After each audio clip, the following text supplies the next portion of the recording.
I guess just a personal thought besides I'm glad we had the moment of silence first, because we have to express how bad the situation has been in some parts of the world, how lucky we are here, and how we need to take advantage of the good and great relations that we're building here in New Jersey and in other parts of the U.S.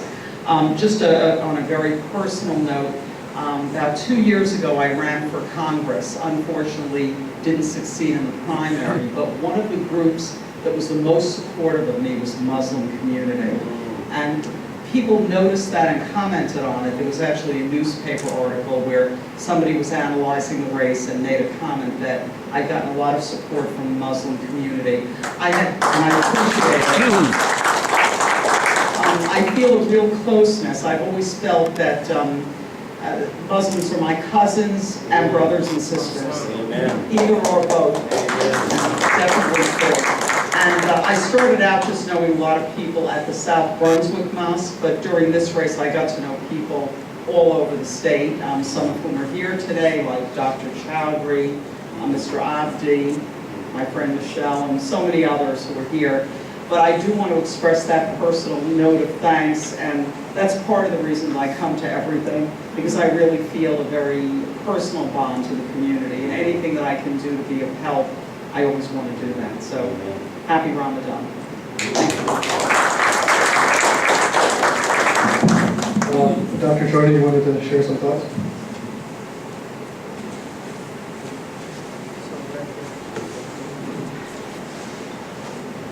Assalamu alaikum. Peace be with all of you. I don't have to repeat what you already know. The concern about Islamophobia and the bigotry that we all face. What is most disconcerting is that it continues to accelerate, unfortunately. And with the events occurring around the world that have repercussions on all of us, not just Muslims, everyone in this room and everyone around the state. So I'd like to make just 2 points today. One is that every time something horrible like that happens and done by a Muslim community is under siege. We are then expected to come out and of course condemn and disassociate ourselves. And we have of course done that. The irony is that not many people know about it. You heard that I teach a course at Rutgers. For the last 9 years, I've been teaching this course called Understanding Islam. And it's a 10-week long course. And believe me, every single class has someone ask me that question. How come I don't hear Muslims speak against violence, speak against terrorism? The facts are otherwise. Muslims have spoken. There's well-documented resources available on the internet where you can find all those statements. So that's the challenge.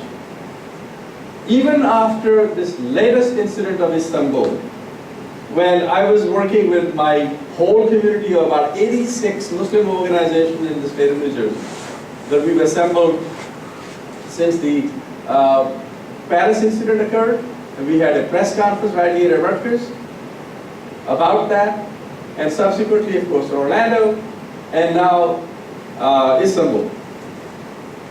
I will share a simple statement with you which has now been finalized. I'm literally editing it as I was driving back from Trenton for meetings and so forth, and have to go home and finish it and get it out tonight before I go to my Tarawih prayers at 10 p.m.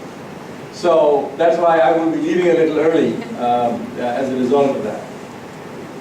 Second thing that I want to mention to you, and by the way, when I read that statement, I would wish at that point, if we can find the lighter, that all these candles will be lit. And then once I finish reading the statement, we will each light that candle and stand up, and then again pray for those who died. So that's one thing I want to mention. The second point I want to make is that each one of us, I firmly believe, can make a difference with respect to fighting bigotry. It is important for us to tell the political leaders not to say bigoted things. But if we hear bigoted comments within our own circles, from our family members, from our friends, from our colleagues, and we stay silent, we are not doing what we can, which is to challenge that. Do it respectfully, not to disrespect anyone, but do it in a way that you personally recognize the importance that everyone is equal and should be respected, and no one should be propagating, marginalizing a community simply because a member of that community has committed a horrendous act of violence. And I think that's an obligation. So on your table you will find a little slip of paper that says stand up for the other. There's a pledge to stand up for the other. And if you agree with the pledge, I would love for you to sign it, because I'm collecting all those emails. People are signing that pledge and creating a database and letting people know.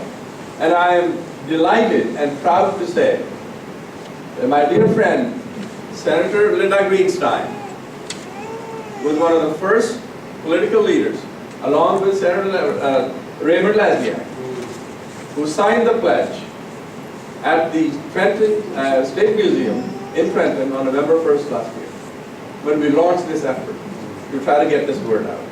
And she has since continued to repeat that message wherever she goes. And I have heard assemblymen and others who are continuing to do that.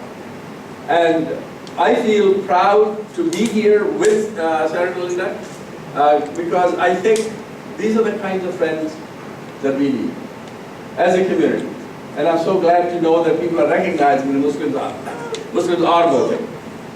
And in fact, in this coming election, you will find that there is a great deal of effort being put into registering every Muslim 18 and over who is eligible to vote, and then get them to come out to vote.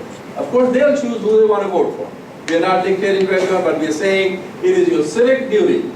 And as a Muslim and as a citizen of the United States, you have an obligation to exercise that right. You cannot sit back and say, my rights are being violated. They are doing this to me, or they are doing that to me, and they don't listen to me. My answer to that is, my friends, if you want to protect your rights, you have to be at the decision table when those decisions are being made. Run for office. Get elected. Work with candidates who are willing to support your cause. That is the only way we're going to have our voice heard. And that is the only way we're going to make a difference. And more importantly, regardless of whether you are a Muslim, Jew, Christian, Hindu, Sikh, Buddhist, whatever your faith may be, ultimately, if you close your eyes and you look at yourself as a simple human being, living with others of different faiths, of different backgrounds, and that we all have an obligation to protect each other. What does each faith teach? Love God and love your neighbor. Each of our faiths teach that, but we need to practice. So if I would like to take the moment to read out a statement, and I can tell you that this is going to change, because people have been sending me a lot of edits, but in essence, it delivers the message. And it's similar to what we said about Orlando. On behalf of a broad spectrum of more than 85 Muslim organizations in New Jersey, we categorically condemn the terrorist attack by suicide bombers at Istanbul airport that took the lives of 41 innocent people and injured another 213. Our thoughts and prayers are with the families of the deceased and the injured, whether Muslims or non-Muslims. We stand with the people of Turkey and offer our condolences to our Turkish brothers and sisters during this time of grief.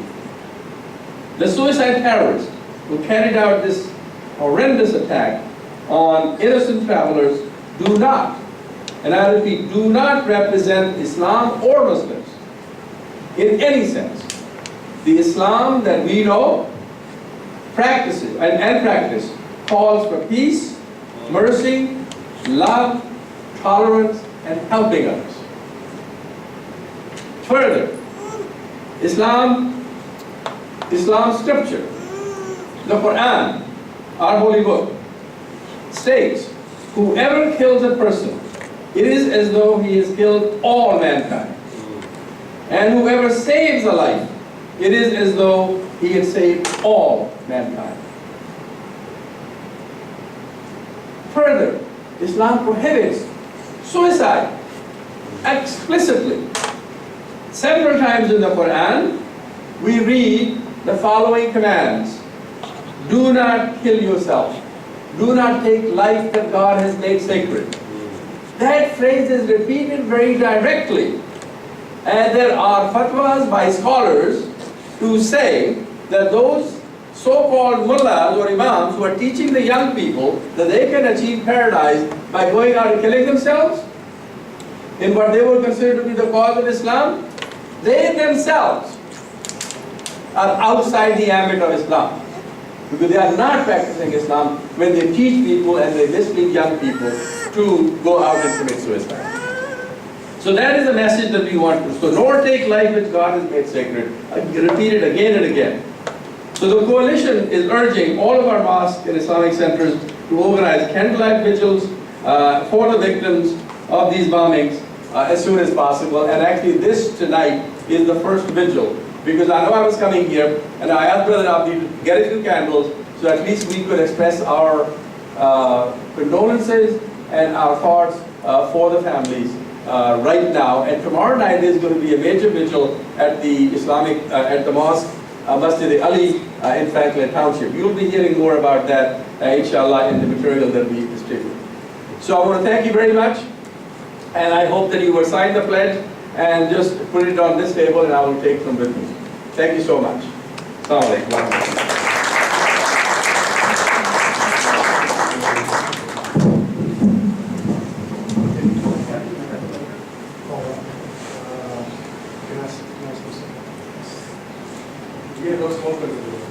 I got it. You have one? Okay. Can we light the candle symbolically?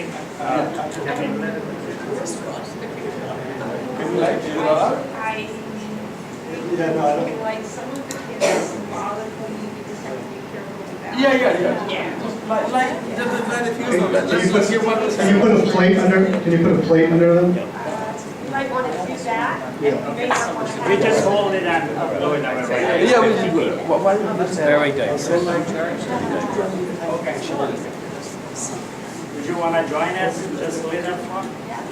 Can you come up with the few candles? If you can come up.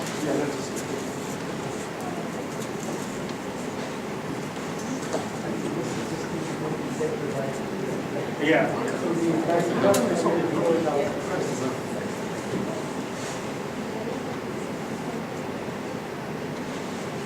Can you give me a...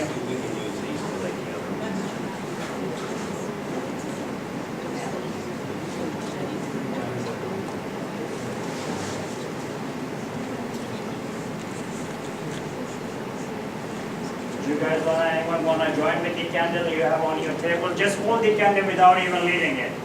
So if you can bring your candle right here. Salman, you want to come too? Just bring your candle. We'll hold it without even lighting it. And simply please pray in your own words, silently, for the victims whose names we don't even know yet. Guys, you want to come with your candle here? You don't want to light every candle. Just come over here. I just asked that after the candles have been lit, when you're done, please blow out the candles. Blow out.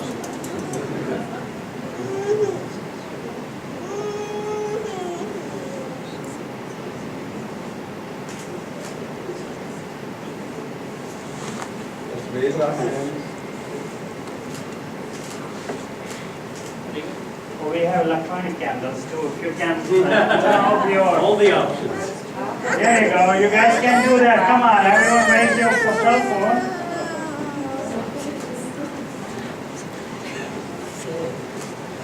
Everyone raise your cell phone here. Zia, you want to come here, Baraj? Salman? Yes. Just join us here. Shabir, you raise your phone.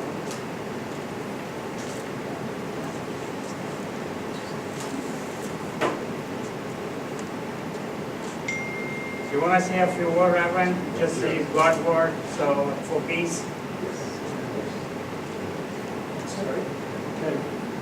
I'd like to just share how honored I am to be here among you sisters and brothers.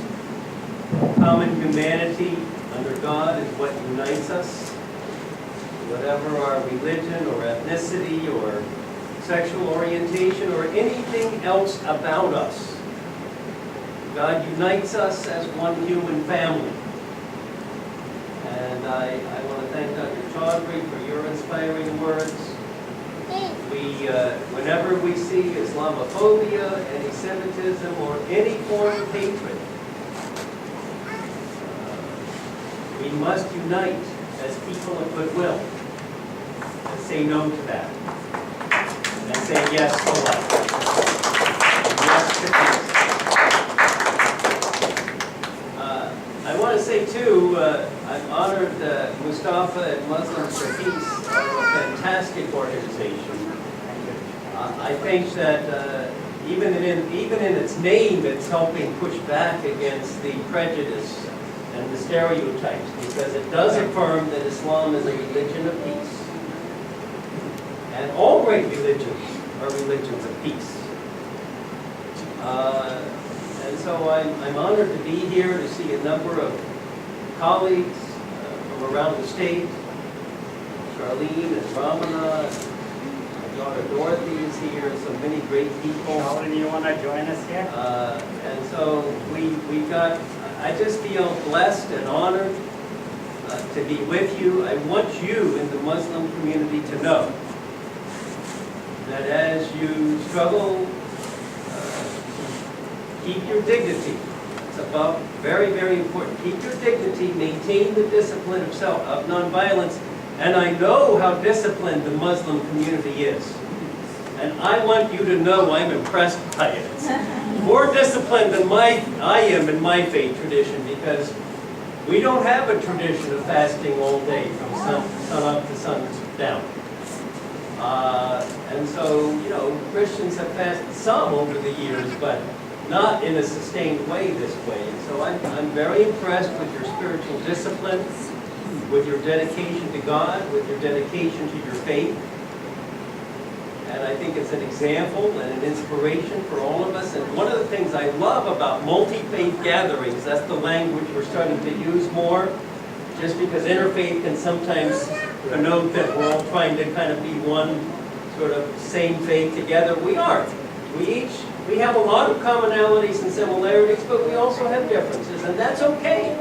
Because as the reading from the Quran indicated earlier, it's in our diversity that we are blessed.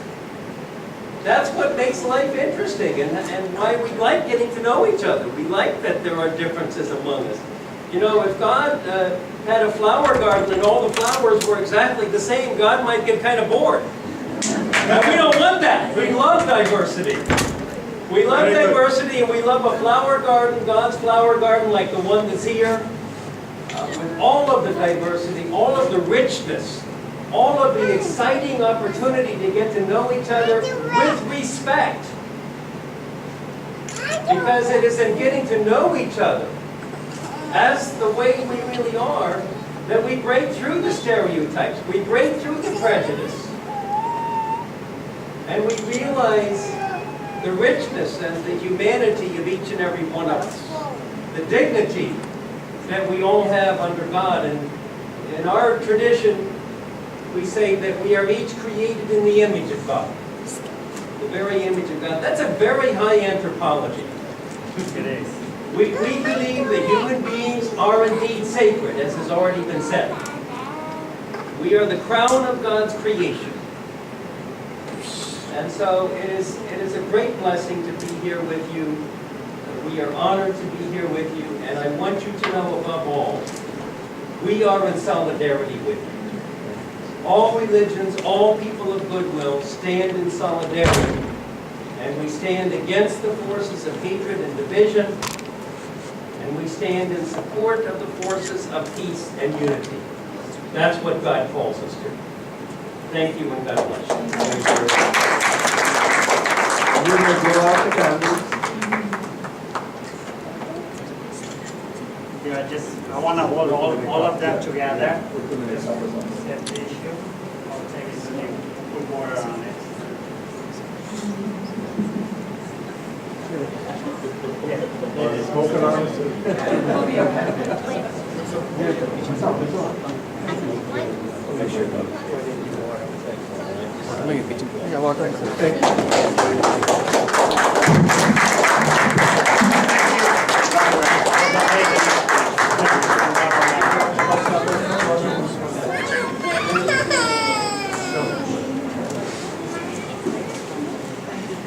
Oh, yeah, absolutely.